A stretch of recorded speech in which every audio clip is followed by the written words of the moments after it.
So our approach to the Hispanic market is actually to look at the total market, but a special subsegment, because I believe that there are certain lifestyle attributes about education, about making it, and about family that really matter specifically to the Hispanic community.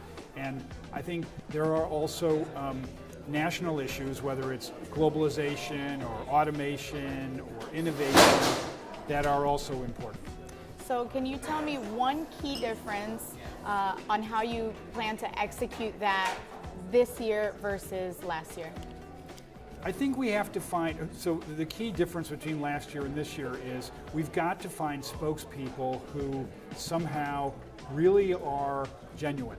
And I think that they have to somehow not just be celebrities. They can be Latina entrepreneurs. They can be business people.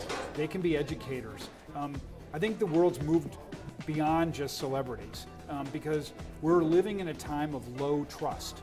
And particularly for the American Hispanic community, trust imploded after the election. And so we've got to find ways to connect that are genuine and true to life. Well, besides the trust, can you name any other predictions, like trend predictions, let's say, in the industry for these coming years? Well, my prediction for trends are that more of the spend is going to move out of classic advertising. That's why Edelman's strategy is actually communications marketing, to move beyond PR in a certain way to compete with ad agencies and digital firms for the spend. Because we actually are convinced that that which is earned is much more credible and powerful, and particularly if it stimulates peer-to-peer conversation.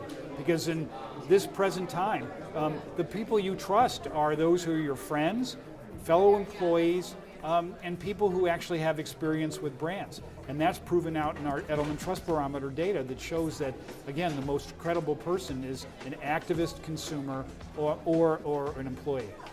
So in social media and digital platforms, do you predict your spending to be more, less, or about the same? Well, I think the client spending hopefully continues to switch towards digital. That means it's away from television, away from areas where Edelman can't get any part, and towards those areas like digital platform builds and community social, where we have a very good chance of getting the money.